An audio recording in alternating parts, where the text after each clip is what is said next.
Olá pessoal, tudo bem? Vamos agora retomar a nossa caminhada da história da filosofia, na verdade a história da ética à luz da história da filosofia, e como eu falei nos vídeos anteriores, a gente vai entrar na ética grega. E aqui, antes de entrar efetivamente na ética grega, eu estou pressupondo duas coisas importantes. A primeira é com relação a aquilo que nós entendemos por ética grega, cultura grega, pensamento grego, que nasce em uma cultura helênica, portanto, de um pensar puro da Grécia, mas que também se consolida através do mundo helenístico, dessa junção que vai haver entre Roma e Grécia, né? Esse mundo, o Império Romano, que assume, inclusive, a cultura grega e todo o pensar grego. Então, essa é a primeira coisa que eu preciso dizer, e isso, logicamente, ele vai influenciar muito no que nós vamos conversar aqui hoje. E uma segunda pressuposição é que quando a gente fala efetivamente em pensar grego, ética grega, nós focamos basicamente naquele momento mais do auge de Atenas, onde viveram os três principais filósofos dessa época, que são Sócrates, Platão e Aristóteles. Então é a partir deles que nós vamos tentar entender a questão da ética ou a análise que eles fazem da moralidade dos atos humanos.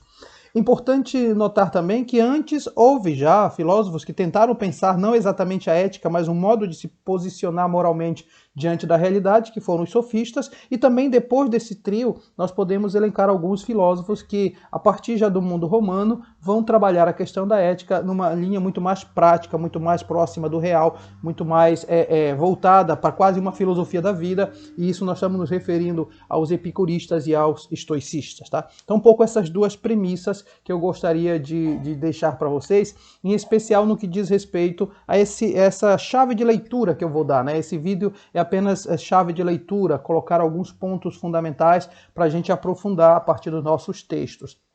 Bom, vamos começar falando então de uma coisa fundamental. Eu disse que falaríamos de Sócrates, Platão e Aristóteles, mas eu preciso dar uma pincelada sobre os sofistas. Todos nós sabemos que os sofistas, então, foi um movimento intelectual já pensado no século V a.C., e a palavra sofista em si, ela foi designada como um sábio, como um mestre da sofia, o mestre da sabedoria. Ou seja, aquele que tinha conhecimentos que podia repassar para os outros sobre as coisas principais da vida, para além das questões práticas. Mas, acima de tudo, o sofista ele é colocado dentro da situação de ensinar cobrando a falar em praça pública.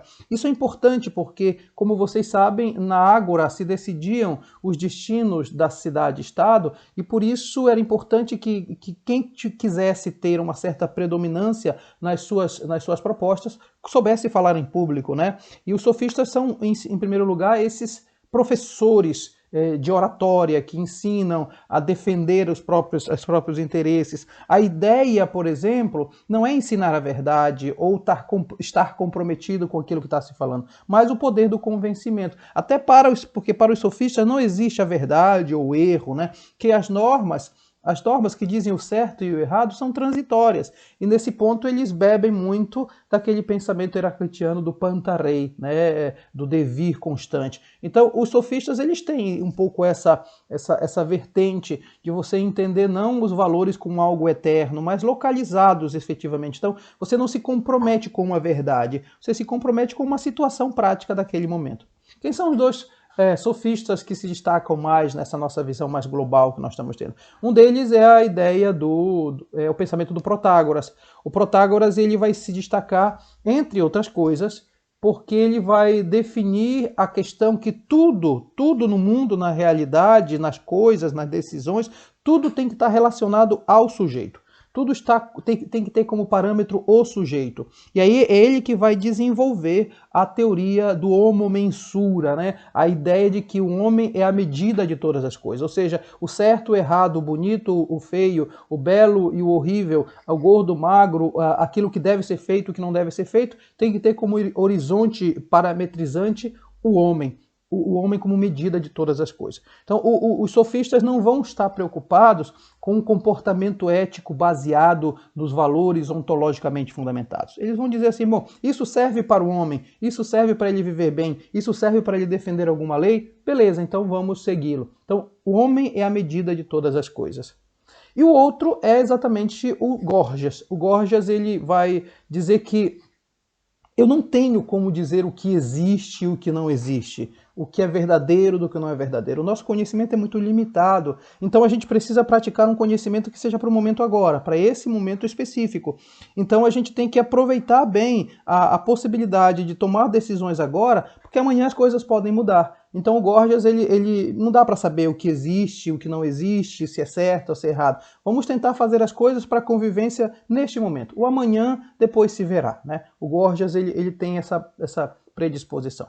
Então, o Protágoras e o Gorgias são dois dos representantes desses sofistas que ganhavam dinheiro, então, ensinando aquilo que eles chamavam de filosofia, mas que o Sócrates vai se dispor totalmente contrário, né?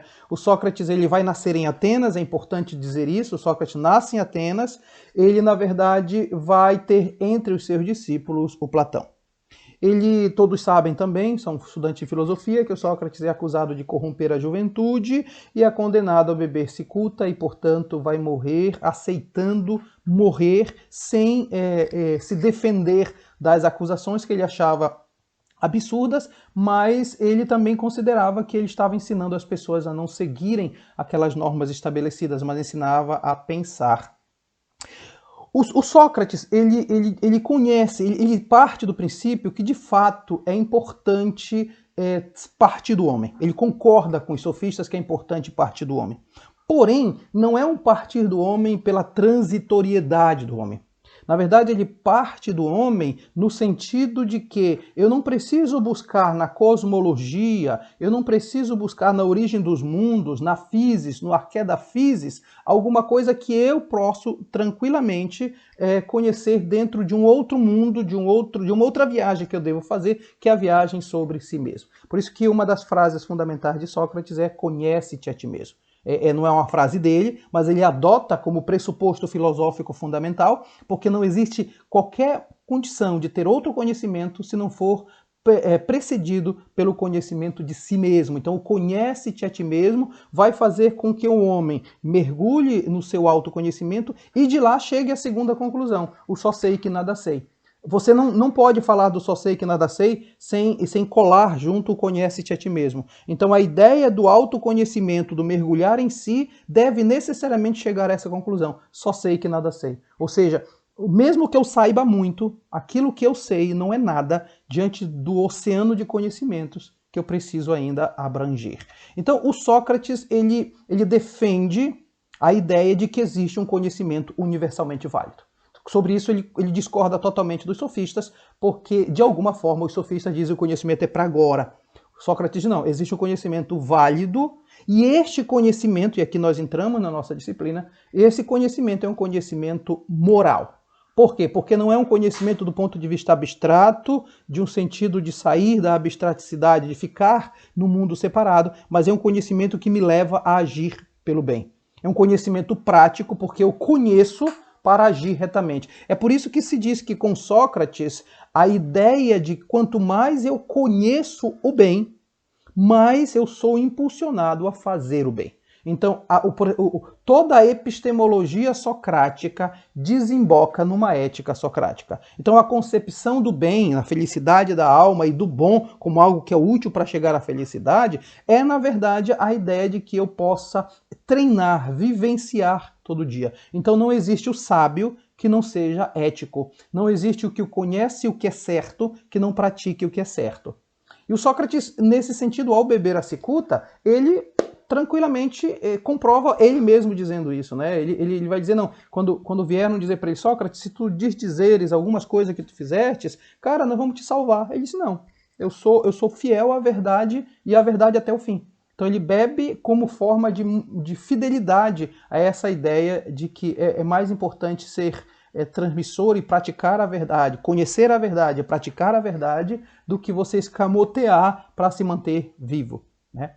O Sócrates, então, ele vai dizer que bondade, ele vai dizer que conhecimento e felicidade se entrelaçam estreitamente. Então, quem é bom, quem conhece o bem, pratica esse bem e será feliz. Então, a felicidade está ligada diretamente à ética e ao procedimento de conhecimento. Então, o homem age retamente quando conhece o bem.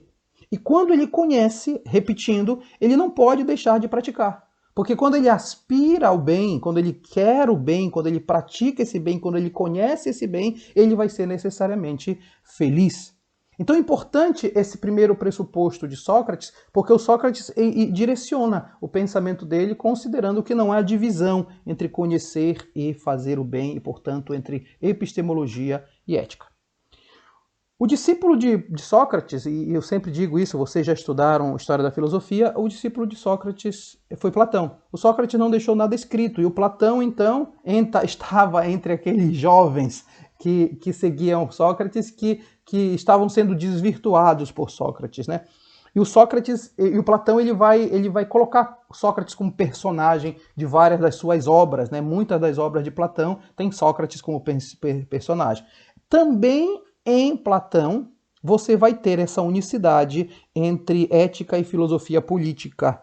Porque para o Platão, a polis é o terreno da vida moral. Por uma questão muito, muito importante. É verdade que para Platão, o mundo sensível é o mundo a ser rejeitado por causa do mundo das ideias. Mas o próprio Platão diz que o conhecimento como lembrança, eu rememoro as ideias que eu contemplei no mundo das ideias, me faz trabalhar nesse mundo para torná-lo cada vez mais próximo desse mundo das ideias. É por isso que Platão, na República, ele vai dizer exatamente que o rei tem que ser filósofo, porque o governante tem que ser um filósofo. Por quê? Porque o filósofo é aquele que é capaz de abstrair para contemplar o mundo das ideias e das coisas perfeitas, e ao mesmo tempo ele é capaz de, neste mundo sensível, fazer o mais próximo possível que essa cópia seja parecida com esse mundo das ideias. E uma das coisas é exatamente a ideia do sumo bem, né? Não se esqueçam que a ideia das ideias lá no mundo das ideias, no hiperurânio,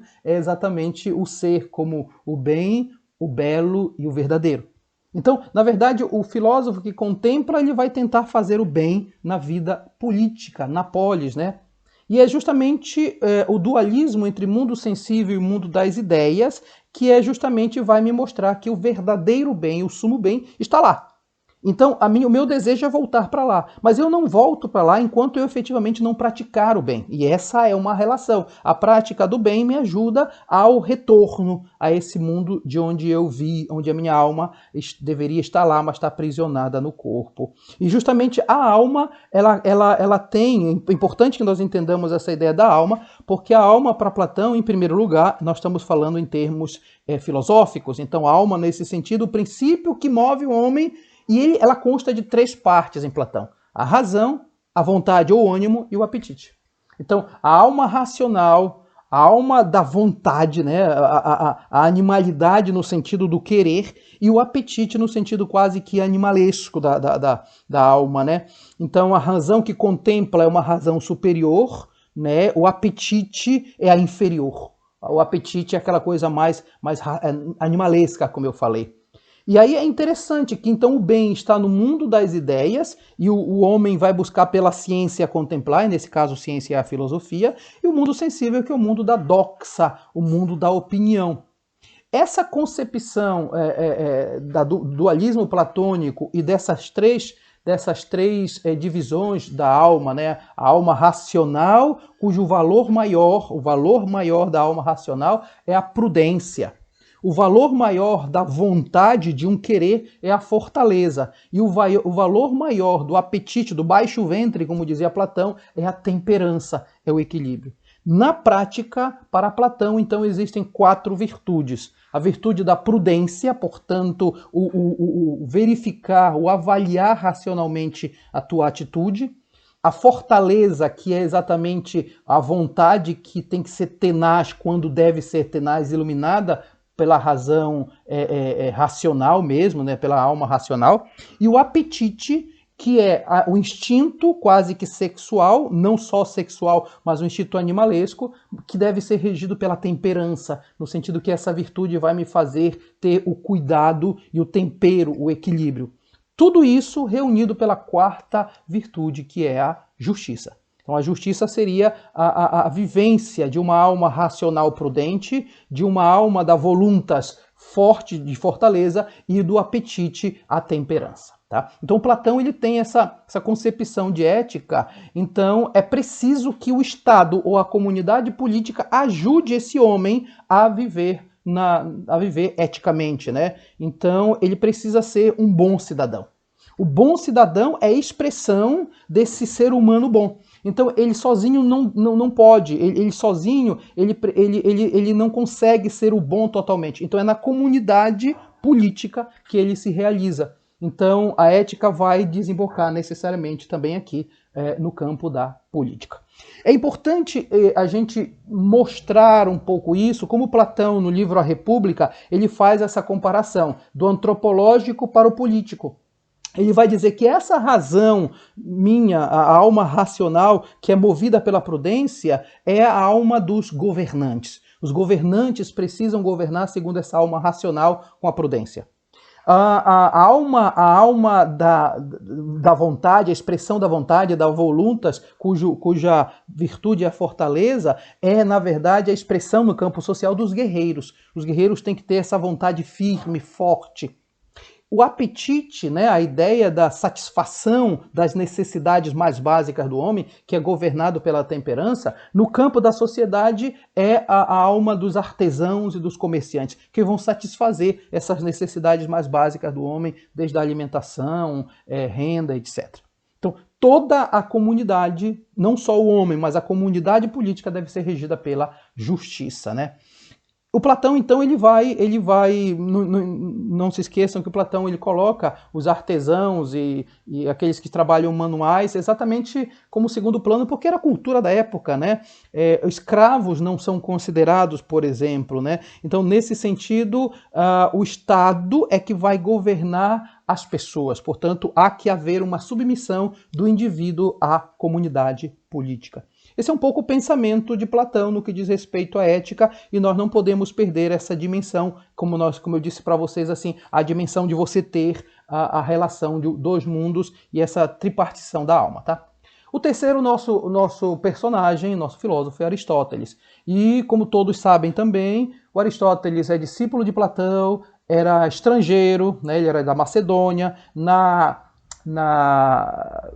cultura de Atenas, o estrangeiro, o meteco, ele podia viver lá desde que se subsistisse, pagasse algumas taxas, e ele vai ser discípulo de Platão na academia, mas já vinha de uma experiência na corte de Alexandre Magno, o pai dele também havia trabalhado na corte, então ele era uma pessoa muito sábia, de conhecimentos, e que por isso mesmo tinha recursos. Ele vai para a academia de Platão, e quando Platão morre, dizem alguns escritores, ele gostaria de ser o novo diretor da academia e tal, mas por ser meteco ele não foi aceito, né?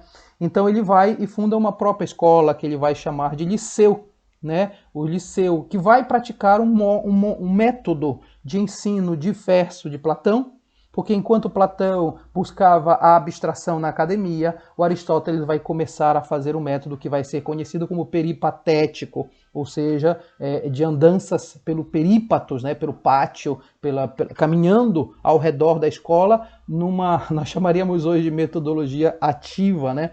E aí o Aristóteles tem motivo para isso, não é apenas... Ele tem um motivo filosófico para isso, porque toda a filosofia nasce da contemplação da realidade, do mundo, não da contemplação do mundo das ideias, mas não existe esse mundo das ideias, deste mundo dos entes, né? E a partir dessa observação é que ele vai construir a sua estrutura filosófica, o seu pensamento filosófico. Então Aristóteles se destaca nesse ponto. E no campo da ética, tem tanta coisa para dizer para Aristóteles, mas eu vou falar basicamente da ética. No campo da ética, ele vai dizer que o fim último, o objetivo último do homem, portanto, da vida humana, é aquilo que ele vai chamar de eudaimonia, a felicidade. Eudaimonia aqui significa uma palavra grega que ter o demônio dentro de si, daimon, demônio. E antes que essa palavra fosse traduzida por diabo, capeta, capiroto e tal, essa palavra daimon em grego é a ideia de um motor que move a minha vontade, que move a minha vida. Então, desejar para alguém eudaimonia é desejar que esse movimento, essa força interior seja muito acesa. Você é feliz quando as tuas vontades, as tuas motivações internas estão bem no máximo, né? Então, você vai adquirindo hábitos. O que são hábitos para Aristóteles? São a repetição, são modos constantes de agir com relação às virtudes. Quanto mais eu pratico as virtudes, mais eu estou efetivamente em direção à felicidade. Ao contrário também é verdade, quando eu pratico atos que são errados, essa constância são os vícios que me afastam da felicidade. Na verdade, me enganam para me dizer o que é felicidade. Eu acabo, na verdade, indo para felicidades que são enganosas, né? Então, não é que seja inata para Aristóteles. Você vai efetivamente exercitando. Para ele, existe duas classes de virtudes. Existem as virtudes intelectuais, também chamadas dianoéticas, que estão aqui. As virtudes que são compreensíveis intelectualmente. As virtudes intelectuais ou dianoéticas são virtudes que eu compreendo racionalmente e, portanto, a razão me diz que virtude eu devo seguir. E ele chama também de virtudes práticas ou éticas no campo da prática, que é aquilo, ou seja, que nascem das paixões ou dos apetites, né? E que depois eu pego e canalizo racionalmente. Atenção, quando se fala em paixões e apetites aqui, não são necessariamente algo ruim. Paixão e apetites, por exemplo, são as nossas vontades que exercem em busca de alguma coisa que naquele momento o meu corpo tende a querer. Por exemplo, eu estou com fome e eu sinto o cheiro de alguma comida, logo eu penso em buscar essa comida para eu me alimentar, né? Então, só que nesse momento tem uma virtude, a virtude de buscar algo para me satisfazer. Só que nesse momento eu pergunto, eu posso pegar qualquer comida? Eu posso ir na casa do vizinho e pegar aquela pizza? Eu posso ir lá no supermercado e pegar aquele pão quentinho? Quer dizer, aí você entra com análise racional. Então existem as virtudes práticas ou éticas e virtudes intelectuais ou dianoéticas. Então, o que é virtude para Aristóteles? Virtude, e aqui tem que ficar claro, porque uma forma especificamente aristotélica, é a ideia virtus in medio. A virtude está no meio. E é muito interessante quando o Aristóteles fala isso em várias obras, inclusive na Ética Nicômaco, ele vai dizer que existe um extremo para esse lado, que é o extremo do medo. Diante do perigo, eu me paraliso pelo medo. Isso é um extremo. A gente pensa que o contrário é o verdadeiro, ou seja, se isso aqui é o errado, o outro lado, o outro extremo é o verdadeiro. Por exemplo, então, diante do perigo, o destemor. É aquele cara que vai com tudo para cima do perigo, sem pensar, ele vai com tudo e tal. E o Aristóteles diz, esses dois extremos não são bons. Por quê? Porque de um lado um está paralisado e o outro é um irresponsável que vai para cima do perigo. Então, a verdadeira virtude está no meio, entre o temor, entre o medo e o destemor, que é exatamente aquilo que ele chama de coragem. O que é a coragem? A coragem é o meio termo entre o medo e o destemor. Por que é meio termo? Porque a coragem, ela paralisa para você analisar a situação. E você só vai depois de você analisar a situação e agir com temperança, ou seja, com equilíbrio. É nesse sentido que a ideia da temperança, a ideia da virtude no meio, te ajuda efetivamente a entender que para o Aristóteles a ética é exatamente essa temperança, esse equilíbrio entre dois extremos instáveis e são altamente prejudiciais. E aí você vai ter uma série, né, por exemplo, eu vou citar aqui, entre a libertinagem e a insensibilidade. Você é insensível para a coisa, você é livre demais. Você vai ter a temperança. Entre o esbanjamento e a avareza, a prodigalidade. Uma pessoa pródiga é aquele que sabe trabalhar com seus recursos. Entre a vulgaridade e a vilania, né? O cara que é vilão, o cara que é vulgar, a magnificência, ou seja, você trabalhar com o doar, mas você saber quais são os valores que estão próprios. Entre a vaidade e a modéstia, o respeito próprio. Entre a ambição e a preguiça, a prudência. Então, para Aristóteles, esses são meios termos que ajudam você a entender quais são as virtudes. E nesse sentido, como Platão, ele também vai trabalhar a ideia de que a comunidade social e política é o meio necessário para a moral. O homem, para Aristóteles, é um animal político. Então, na verdade, ele entende que não tem como a política estar separada da vida moral. Com Aristóteles você chega ao casamento completo entre ética e política. né? E, de alguma forma, a vida moral é aquilo que o sábio vai querer fazer para si e para os outros. Portanto, o governante precisa ser ético.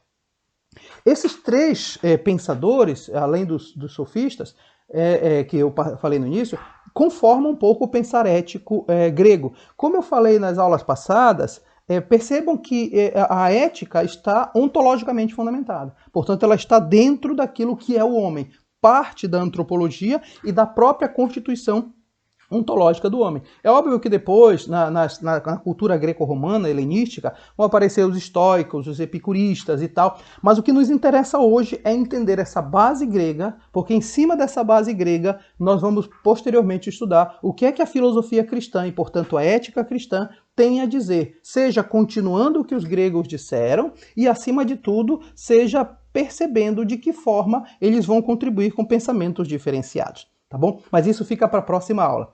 Pessoal, muito obrigado pela atenção de vocês. Os textos que vão acompanhar vão ajudar vocês a gente aprofundar aquilo que nós conversamos hoje. Bom estudo, tá?